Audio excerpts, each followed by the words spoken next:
well, and it was so nice. She's so full of life. She's an amazing person. And I was thinking, given my background, I have been working for almost 30 years now.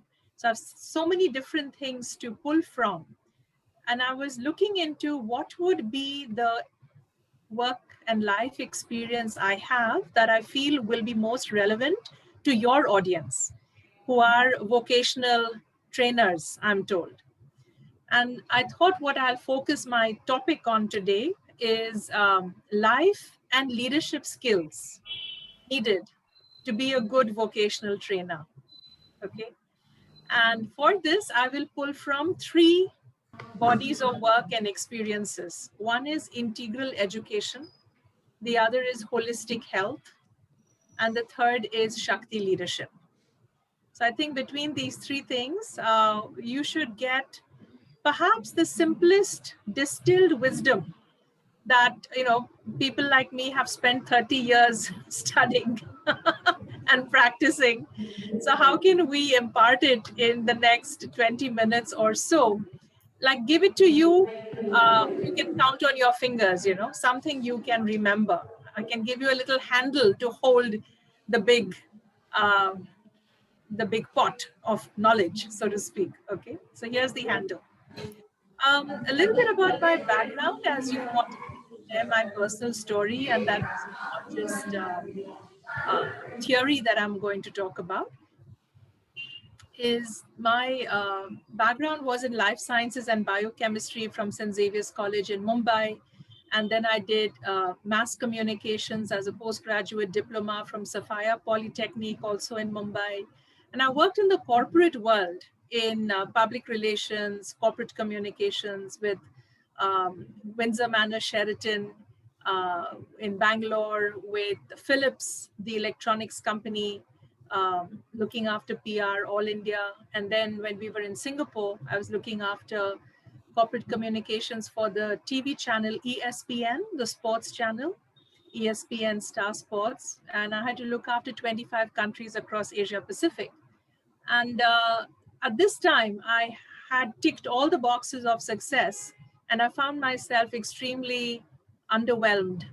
Uh, I wasn't able to find meaning and purpose that I'm making a real impact or difference with my life, with my potential, with my skills. And so I left full-time corporate work to take up the study of yoga and Vedanta. And I really found myself, I felt I came home when I found this tremendous Indic wisdom. 2 years into this journey, when we had got posted to London, my husband got diagnosed with colon cancer. He was 40 years old, and the children were only 11 and 8 years old, our son and daughter. So this was a huge moment for us, obviously. And even though we went to Hong Kong for a couple more years, we found his body was not able to manage the high stress of a global corporate expatriate lifestyle and work. So we returned to India, to Bangalore, and we set up our own conscious leadership consultancy called Roots and Wings. And everything that we were now learning to make sure Vijay recovered his health, my husband became fit again, we started putting together to create a simple program that we could teach others. In the same time, I got in touch with the Sri Aurobindo ashram in Delhi, and I discovered their integral education methodology to help create a whole person. So this is broadly where all the knowledge I have is based on. And integral education and integral yoga basically says, go and take the best from all the wisdom traditions that are out there. Do not focus only on one, because the world has been created with a lot of diversity. So that means everything has a unique element in it. So go and find what is the unique truth in all the different traditions of wisdom and wellness, and find a way to synthesize it, put it together, so that what you have is the most complete form that can help you, whether it is to educate yourself, or whether it is to heal yourself from a disease like cancer, or whether it is to lead yourself and the world as a change maker and a leader, right? So what we learned is not only applicable to me or my husband. What we learned is applicable to every single human being who walks the planet, right? And it doesn't need to be very high, PhD level kind of education. It's made very, very simple. So what are the education levels one needs in order to be a full person, a whole person, right? In order to come into our full power. In integral education, they talk of 5 levels of being. Think physical, you have a physical body, and make sure that is very well trained, because if your physical body is not healthy, then no matter how good your mind, your physical body will break down and your mind will not be able to take you where you need to go. So you have to make sure you train for the physical health of a person. The second is vital. In integral yoga, vital refers to that life force, that prana shakti, that energy body that we have, which gives us the rasa and the chusti, furti, what we need, correct? So you can have a healthy body, you can be arogya, which is you don't have disease, but that doesn't mean you're swasthya, right? That doesn't mean you're in the pink of health. So to be in that wonderful pink of health, your vitality should be nice and strong. And so the education that comes through sport or through art, these are wonderful ways in which your prana shakti, your life force, is essentially your creative instinct, right? So things with which you can create, things of beauty and art, whether it is music and even taking part in drama, all that develops a certain part of your being, right? Equally, when you play good sport, you build that competitive energy that is very, very needed for survival and thrival, in a healthy way. So training the vital is equally important. The third level of being is the mental. Now, this is easy. We all know this because most education focuses only on the mental. We are given knowledge and, science and maths, and you study all these subjects. But mental isn't just knowledge. Mental is also about your beliefs, your uh, the values that you hold dear, right? And you got to make sure that the belief system you are carrying is a healthy belief system, because very often we have been taken in by the negative belief systems of our surroundings, and or some traumatic life events have happened because of which we have become shut down and thinking life is an unsafe place.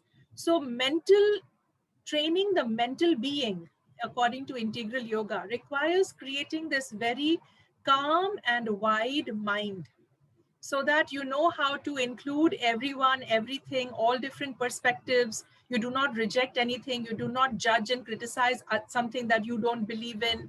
You keep an open mind, and you have a belief system that is liberating rather than limiting. Okay. So training for the mental being. I must also say that when I was describing the vital education, it's also about developing EQ, emotional intelligence, because that life force energy is all our emotional nature, which we feel in our body. So all the, anger, lust, hatred, greed, um these are all negative emotions that are capable of hijacking us, taking away our buddhi, our center, our ability to discern and do the right thing at the right time. So even when I said sport and art, it's a very beautiful non-academic way of training emotional intelligence. You learn to be a good loser if you're going to lose in sport. You learn to enjoy the game instead of trying to just win. Equally, when you express through theater or through art, you express your fears and so on, they get transmuted into something of beauty, and then they are out of your system and you don't have to carry that baggage inside you. So a lot of emotional intelligence gets built through vital training. Okay. So we talked of physical being, vital being, mental being. The fourth level that is trained in integral education is called the psychic being.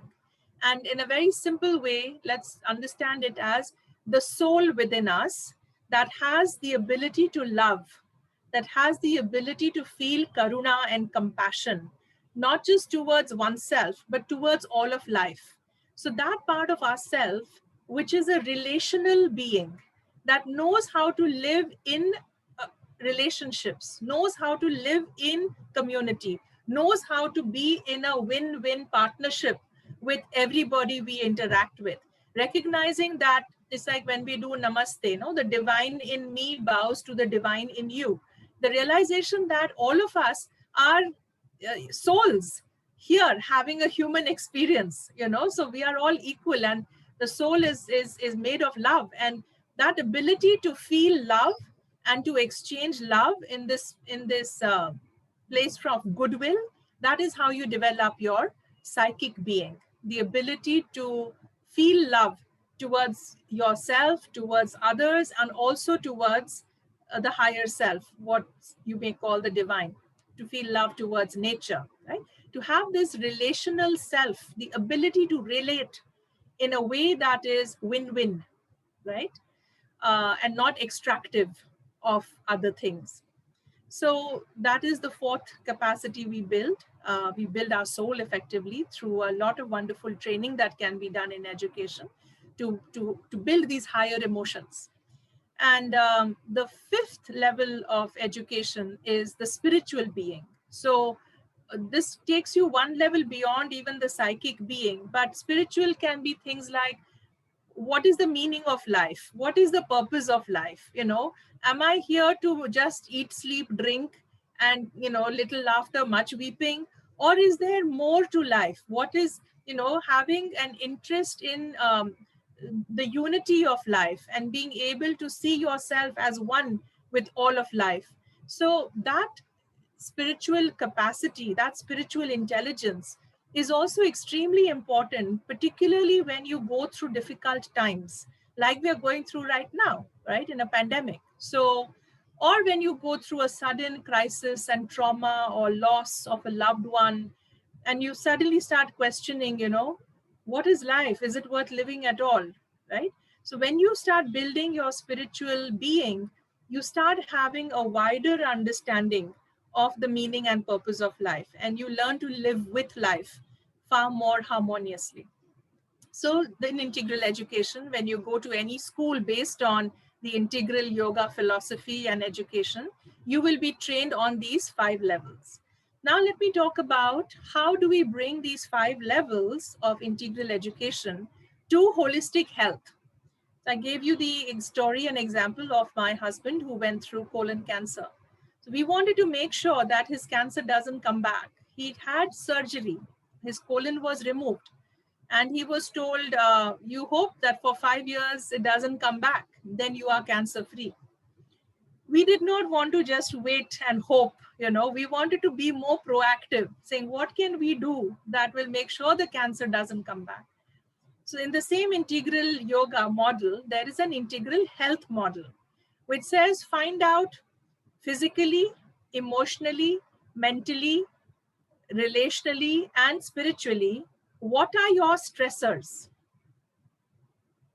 And if you can find your stressors and you can take them out of your life and you can replace your stressors with your strengths, then on all 5 levels, you will go from disease to health. Because basically, when we have stress, our immune system breaks down. And when our immune system breaks down, the body is no longer capable of fighting the cancerous cells that are routinely produced in all our bodies as part of cellular life cycles. Mutations happen all the time. But some people get cancer, not everyone gets cancer. Why is that? Because the people whose immunity has got dropped or broken down for some reason, their body is not able to fight the cancerous cells. And we discovered immunity breaks down because of stress. And stress isn't just one kind, it's just not mental stress, not just emotional stress. We discovered stress can happen on all 5 levels. So, physical stress, if you're not exercising enough, If you're eating the wrong kind of diet, you're not getting the full nutritional value that a body needs. If you're not getting enough rest and relaxation that the body needs to recharge and regenerate itself, if you don't get all these things, your body will experience stress. Okay. What about emotional stress? When we grow up through life, very often some crises happen to all of us. Now, if we are unable to have processed the trauma of that difficult thing that happened, then we will develop some kind of negative emotional behavior pattern. So something happens, we will respond with extreme rage or anger. Or something else happens like a challenge, and then we will go into shame and guilt and just withdraw. Or something bad happens, and then we sink into a depression. So emotional stress is something that we have learned, is like a bad habit we have learned to carry with ourselves and express through life, which is not healthy. So if someone has made you if someone has done something wrong to you and you hold on to it very with a lot of anger, and you refuse to forgive and let go that experience, then they say someone else did something wrong and you're drinking the poison. Because that negative emotion of holding on to your pain and your anger and your inability to forgive and let go and move on is causing like a poison in your own body. It starts destroying your own being.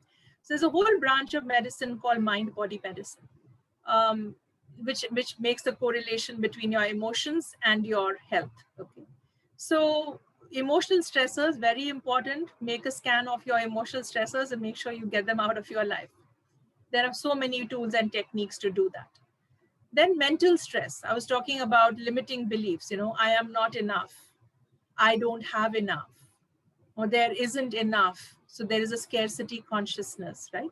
All these are limiting beliefs. So my life is very sad. I'm a very unlucky person, right? These are limiting beliefs. And limiting beliefs can end up keeping you less than who you can be and also cause stress and break down immunity. Then we talk of relational stress. We go through life with so much estrangement, even among our loved ones. So sometimes fathers and sons do not talk to each other, brothers do not talk to each other, mothers and sisters don't talk to each other. I mean, all kinds of things happen within our family systems that remain unforgiven. And or even in the workplace, if you have a toxic boss and you're not able to express your feelings and assert yourself, then even that becomes relational stress or systemic stress that's caused in the context you are in, and that eventually becomes harmful for you. Okay, so it's very, very important to make sure that you address it and make yourself capable of being in a harmonious place inside. If you can't handle it on the outside, leave, or make sure you step and handle it properly, and you are taking responsibility for the stress your body is going through. And the last is spiritual stress. This can happen when you do not have a larger sense of the purpose of life, the meaning of life. You do not have a relationship with a higher power, with a higher intelligence. That can one day become a cause of stress, because you start finding a lack of meaning and purpose in what is life, and that can cause a depression, a kind of existential crisis, right? So these are 5 levels of stress. If we have diagnostic tool that we have made available for free, it's called the Holistic Health Questionnaire, HHQ. And if you go to our website, cancerawakens.com/HHQ, you will see, you'll get a free link, and you can take this. It will give you your report, and you will see physically, emotionally, mentally, relationally, and spiritually what are your stressors and what are your strengths. Where are your red flags and where are your green flags, right? What do you need to stop and pay attention to, and what are some of the strengths you can leverage and make sure to return you back to health. So you're welcome to take this. I can share the link as well. Deepa, have you given me the ability to share screen? Yes, I see that. Okay. So coming to the last part of what I want to then share is Shakti leadership, right? So how do you become not just a well-educated person integrally, and how do you make sure you are integrally healthy? But with this, how do you go out and lead the world in a way that leads the world towards the good future, towards the thing that's good for everybody, a world that works for all, right? For this, I wrote the book Shakti Leadership, and it's also again based on the model of integral yoga. And for the purpose of this session today, let me just share with you a symbol of the mother, okay? And can you see my screen? Can you see my screen? Yes. Yes. Okay. So this is the mother symbol, and we realize that mother has explained all these beautiful qualities. So when we talk of Shakti, Shakti is the power, okay, feminine power, the mother force, the source force from which everything is created. It's the intelligence. So broadly, there are four great powers of Shakti: wisdom, strength, harmony, and perfection. These are the four great powers. If these are active in our life and in our leadership, then automatically everything else will fall in place. Now, these four great powers of Shakti, wisdom, strength, harmony, and perfection, is not something we can strive for. This is too great a thing for us to strive for. It's far easier for us to cultivate these 12 qualities that you can see around the circle, okay? So if we can develop sincerity, humility, gratitude, perseverance. Let's look at these first four. It's so simple. It begins from here, saying, as humans, we are very capable of practicing being sincere. No matter what you do, that is a minimum that is needed to become a good leader. Always be authentic and be sincere. Don't fake anything. Don't pretend to be who you're not. Be sincere. Next is humility. No matter how much you know, and particularly if you're a leader, do not have the pride that I'm the boss and I'm leading from front and I know better. So always go in there with a sense of genuine humility, no false humility, genuine humility, saying, I'm here to do my best. I may not know everything. And when you are humble as a leader, you have the ability to learn from others and complete your leadership and what you need in the moment. The next is gratitude. So gratitude is like this master key for any kind of sadhana, you know, just the ability to feel grateful in a moment lightens you up and takes you out of your fear or stuck or contracted place. As leaders, we often, as teachers, we will often come into moments where we feel stuck and we say, how do I come out of this? Just find one thing in that moment that you can feel grateful for. Even if it says, oh, the fact that right now I have a breath moving through my body, the fact that I have a healthy body right now, or the fact that I have food on my table right now, or the fact that I have a loving relationship right now. Find any one thing that is going right for you. The minute you return to that sense of gratitude, it's like a vibration energy. When the minute you're in gratitude, you return to your connection to the great harmony of life. You return to the source of ideas and creativity, and things start flowing again in your life because it's like your heart will open, right? Whereas when you're not able to feel gratitude, your heart is shut, your mind is confused, and now you have no access to any inspired help that can come to you. Okay. So the minute you can do something as simple as open your heart to gratitude, automatically you shift your state of consciousness to be able to be in a resourceful place again. The next is perseverance. Now, whatever we are doing, it's a sadhana. Sadhana means practice. Anything worth having is to be practiced. Think about it. You did not just get your 10 standard certification without passing a test. And you could not pass a test without having studied sufficiently and practiced your subjects sufficiently. So to become good at anything, at a minimum, you need to persevere. With that perseverance begins the next four qualities that start coming to you: aspiration, receptivity, progress, and courage. So, aspiration is our single-minded focus, as one-pointed focus, that there must be more to life that I can access. There is a higher power. There is a higher intelligence. It is inside me, my own potential. Whether I call the divine outside or the divine inside, there is something greater that is my potential. I am going to aspire for it. I'm going to want it. I'm really going to want to break out of my limited life and reality and want to experience the bigger reality that is possible.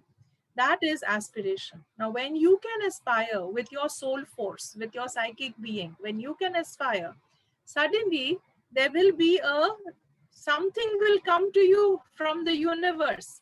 So you should have the dharana shakti, the receptivity, the ability to receive what comes in return of your call. Every prayer is answered, every call is met. So when you call, universe is intelligent. We are not just living in isolation. There is an intelligence that we are a part of that will respond and give you something. We should have the capacity to receive it. Otherwise, it's like water off a duck's back. It will come and it will go. So have you built enough of a container of your body mind to be able to receive when that grace comes, receptivity? Next, progress. So make sure you always want to know more and be more and realize more of your potential. So never rest on your laurels. Never allow your comfort zone to make you complacent. You know, always stay on progress. World needs more good things. All our potential has to be manifested. Never stop. Always keep progressing. In order to progress constantly, we need a jigger, we need a courage. So we are always, what stops us from really stepping into life and taking risks? Because we fear, what if this happens? What if I fail? What if things go wrong? So that courageous heart is perhaps one of the most important qualities. I find it hard to decide which quality is more important. An enlightened being like the mother has created these qualities. Obviously each one is important and necessary, but for me this courage is something that I feel if we don't have the courage, everything else is difficult to find. Then the last four qualities are qualities that we need to now express towards all our other human fellows: goodness, generosity, equality, and peace. Goodness is just basically be a good person, do the right thing at any time. Do what is the good thing to do. That's not it's not rocket science. Next is generosity. Have a generosity of spirit towards yourself and others. You may not have money to give others, you may not have things to give others, but certainly do not judge them harshly. Be kind, be compassionate, have a generosity of your heart and your spirit towards someone else. Then equality. No matter what happens, have an ability to have that uh, equanimity, right? Ki good news, bad news, who knows? Everything will unfold in time. Today, what seems like good news later on becomes bad news. Today, what seems like bad news later on becomes good news. So have the ability to have equanimity, to just take everything in your stride and not be too attached and attracted to one thing and not be too averse and rejecting of something else. Have the ability to have samata, equality, equanimity. And when you can do all these things, you finally come into shanta, you come into peace. This ability to just be in a state of quiet, calm, so that as life happens around you, your peace inside you does not get disturbed, right? So practicing that shanti within your cells is what will keep you in a state of health. The mother says, when there is peace in every cell of your body, you cannot fall sick, because peace and sickness do not go together. Okay. So once we can find these 12 qualities and cultivate them, very naturally the Shakti of wisdom, strength, harmony, and perfection starts coming through us in our leadership and in the world. And for this, I've created a 21-day Shakti leadership challenge. So I'm going to show that to you here. You're welcome to take it anytime. It's available for free on the shaktileadership.com website. You go to campaigns, and on the campaign, you will see there is, seems to have frozen here. 21-day Shakti Leadership Challenge. So every day, you will have a quality that you will work with. So for example, sincerity, humility, gratitude, and there will be a story, there will be a set of reflections, there will be an invitation to commitment. So this becomes a sadhana you can do, and it's available for free. So I would highly recommend, if you want to develop transformational leadership in your team, all of you take this 21-day Shakti Leadership Challenge together, and discuss it with each other and work together with it. Keep a journal, and it becomes like a practice sadhana. The 21-day challenge is also a 21-day sadhana. So with that, I'll stop and ready for Q&A. So thank you, Nilima. You have actually, like you said, you have given us a whole lot of stuff in a very short session. So one question which came in was, if you are stuck at the emotional level, how do you actually let go of that emotional stress? There are some very, very simple tools and techniques. So for example, we can do one right now. I can teach you if you want. Okay. So for example, there is a particular emotion you want to release. Yeah. So can everyone just think of one particular emotion that is your bad habit? Okay. Thought of your emotion? Okay. Now this is called emotional empowerment technique. This is a meridian point here, and so just use both your hands to knock on this karate chop point, or you can also just rub up and down. Okay, either knock or rub up and down, and you can say with me, even though Even though, I have this emotion even though I have this emotion and it really bothers me, and it really bothers me, and I don't like being like this. and I don't like being like this, I do not like having this emotion. I do not like having this emotion, I deeply and completely I deeply and completely love and accept, love and accept, heal and integrate heal and integrate this part of myself now. this part of myself now. Rub your hands, take a deep breath, and then just bring both hands crossed over your heart. And gently close your eyes and take 7 deep breaths and exhale from, if you know your chakras, if you don't, let it be, but I can guide you. Inhale, exhale from your crown with your mouth. Inhale, exhale through your forehead with your mouth, through your mouth. Inhale, focus on your throat, exhale through the mouth. Inhale, focus on the heart, exhale through the mouth. Inhale, focus on the stomach and exhale through the mouth. Inhale, exhale through the, hold tension on the belly button or below, and exhale through the mouth. Inhale, focus on the tailbone, base of the spine, and exhale through the mouth. And relax. Drop the hands. And as your eyes are still half closed, notice how you are feeling.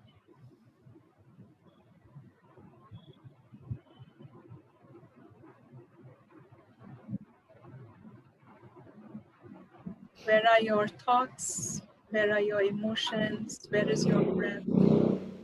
How are you feeling?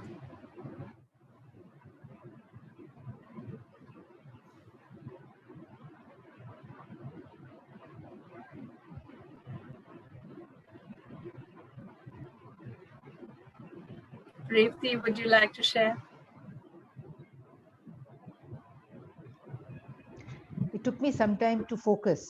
My thoughts of wandering, somebody at the door, this, that, and the other. But then after that, when the breathing started, I felt more calmer. So really it's as simple as this. This whole technique takes what, 2 minutes, 3 minutes? But when you are feeling really emotionally upset, just do this. Rub the hands, acknowledge the feeling, even though I'm feeling angry, sad, whatever, even though I'm feeling this, I deeply and completely love and accept, heal and integrate this part of myself now. Then rub your hands, place them over your heart, and take those 7 exhalations. Automatically, you will fall into a state of calm. Thank you. Now, on this technique, you were taking us through 7 points. So I got a little confused because first you said stomach and then you said navel. So I thought the stomach.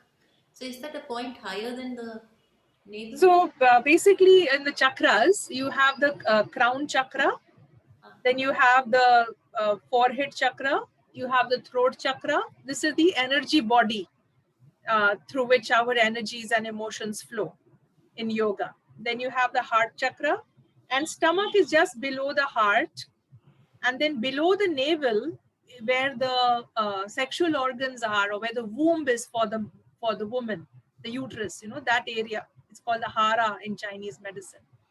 That is below the navel, and then the tailbone, the base of the spine, the muladhara. So just broadly feel that you're going through the top of your head to the base of your spine through your 7 breaths. and why do we exhale through the mouth? When you exhale through the mouth, the air going through the tongue and the palate has the capacity to relax the nervous system, the brain, the neurons, the nerve ends. When you exhale through the mouth, there is a relaxation of the brain. Thank you. So, thank you for that, Nilima. Yeah, when I was doing it in between, I felt a little embarrassed. Then I wondered if I could apply it, when I was getting angry with my 11-year-old son. And I thought if I had enough forbearance to actually hold for 7 breaths, then all would be well. But otherwise, I don't know. But yeah, and I feel that if this really works, it would be immensely useful. So I It will is. So, definitely, just so you know, all the techniques that we teach, we have curated from around the world and found the most effective and simple techniques.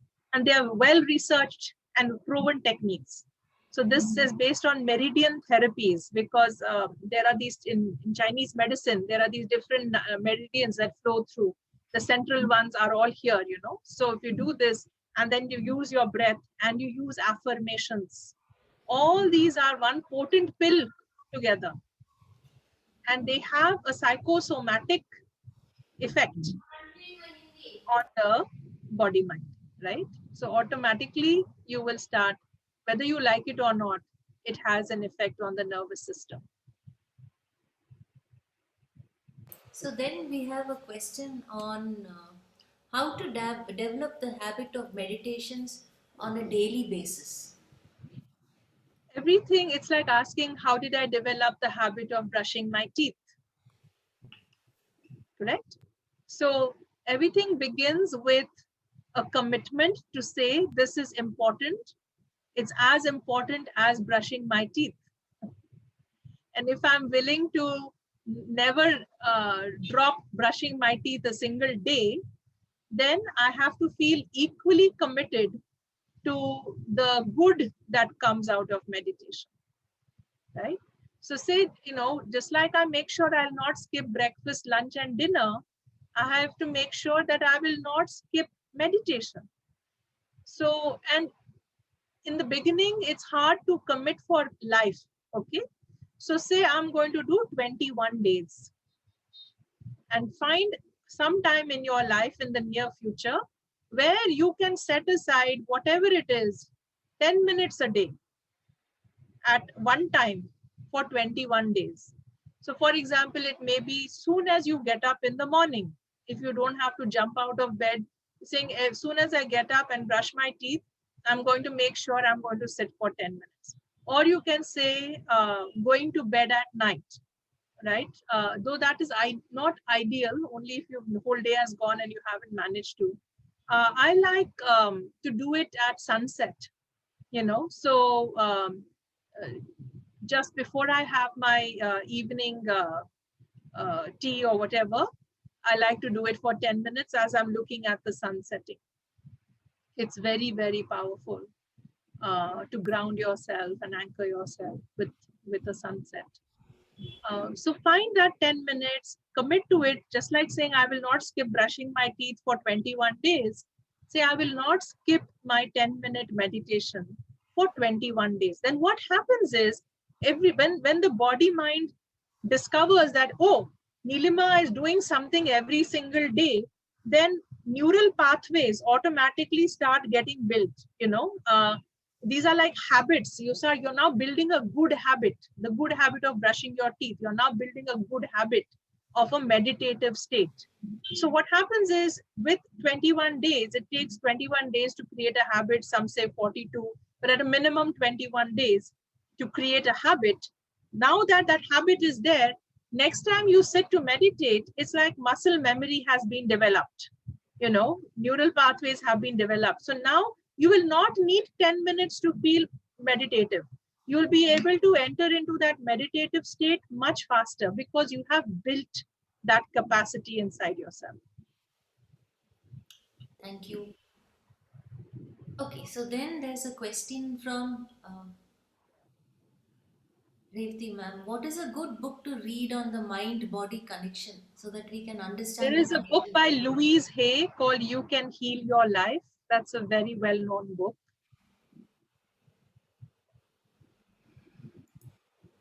There are many, many, but let me just give you one. If you want to read the science behind mind-body medicine, it's by Candice Pert, called Molecules of Emotion.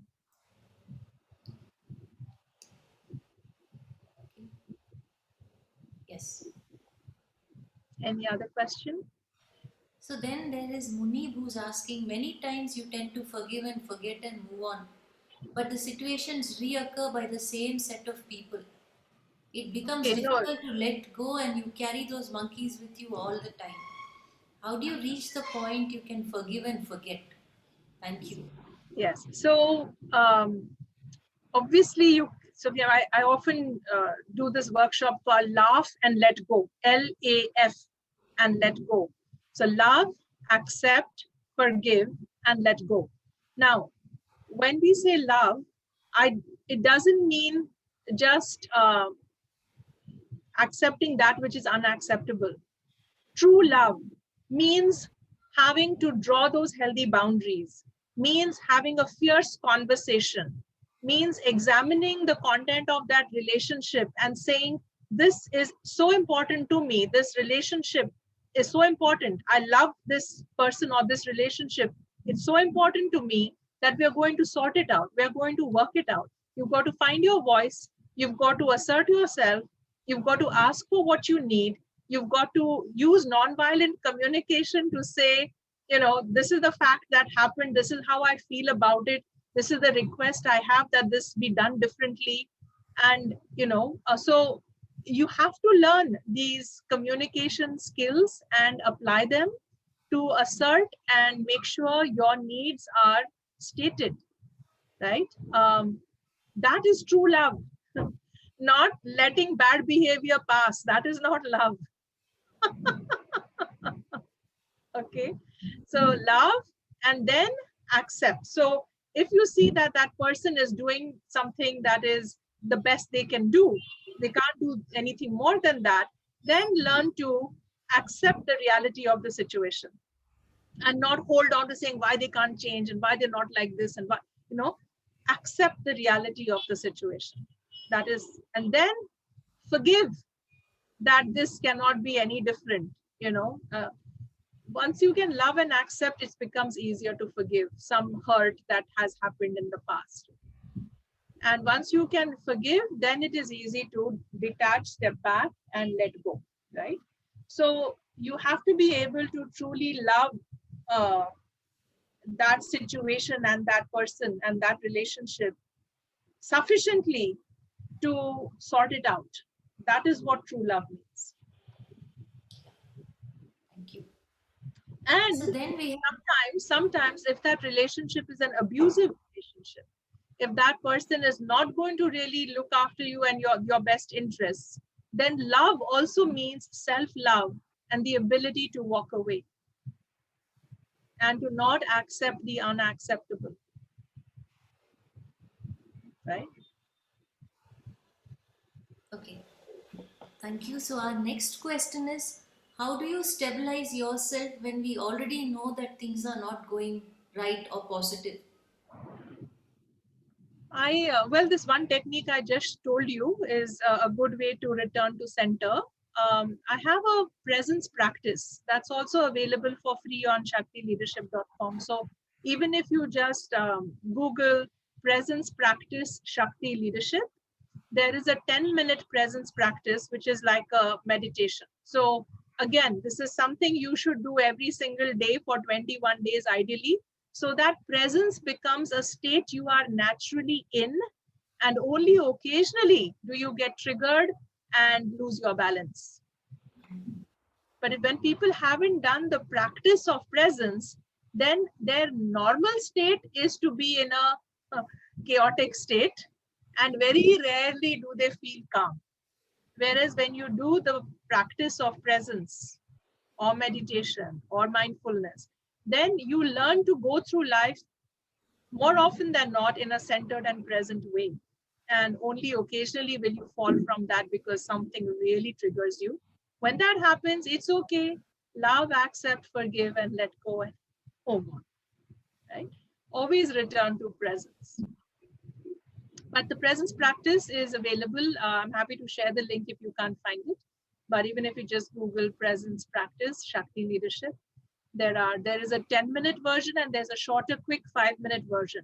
So when you're going to go into a difficult meeting and you know it's going to be emotionally, hard for you, do that 5-minute presence practice and then go into that situation. And when you are in a calm state of mind, the the outcome of that meeting will be very different. You will notice. Yes. Okay, then we have, how do we get rid of bad habits, even though we know it is bad, but it has become a habit? Bad habits you have to replace with good habits. That's the only thing. You have to start putting in effort to build a good habit. And again, everything begins with practicing presence, doing the technique like emotional empowerment technique. Everything begins with awareness, understanding, commitment, and then practice, practice, practice. So ask yourself, what would be a good habit that would be the best antidote to this bad habit? Okay, Ask thank yourself, you. what is that good habit? And always find some small baby steps, okay? Don't find a very difficult good habit, because then you will fail as soon as you start, because it's a too big a mountain to climb. So we always say begin with tiny, small, good habits, baby steps. And when you take that, reward yourself and say, validate yourself, saying, good, Nilima, you're capable of doing this. Well done. You know. So reward yourself, validate yourself every time you achieve a tiny little good habit, and then give yourself that 21-day challenge. Always make sure whatever is your good habit, you're doing it for 21 days at a minimum. Thank you. So right now our chat box is quiet. So I invite everyone, if all of you would like to say anything or share anything, please, this is our chance to do so.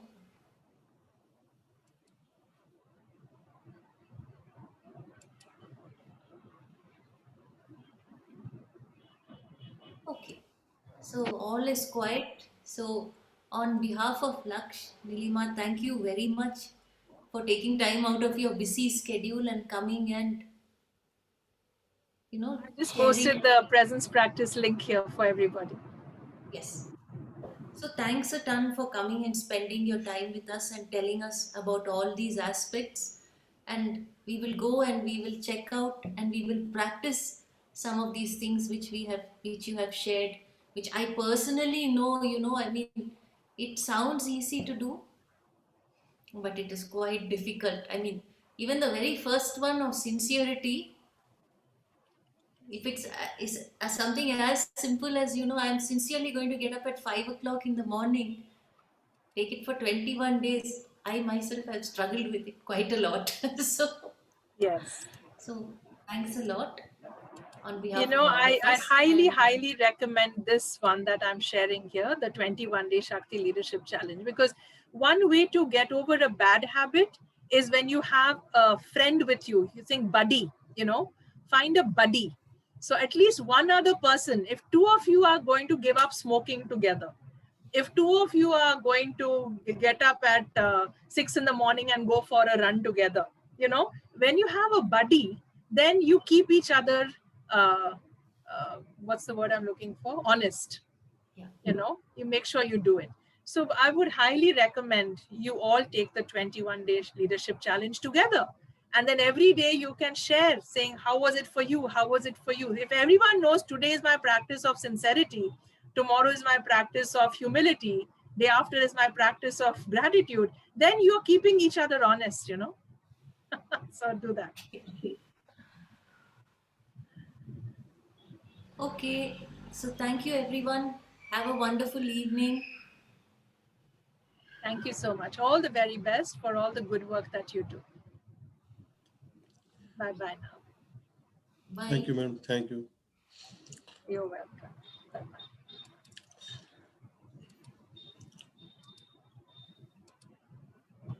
It's not letting me leave. No.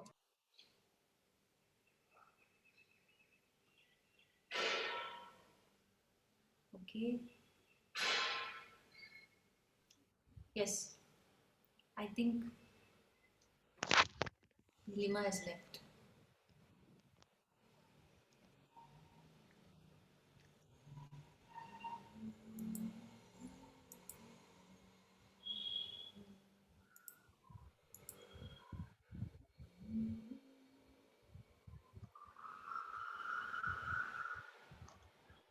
Very nice session. Very nice.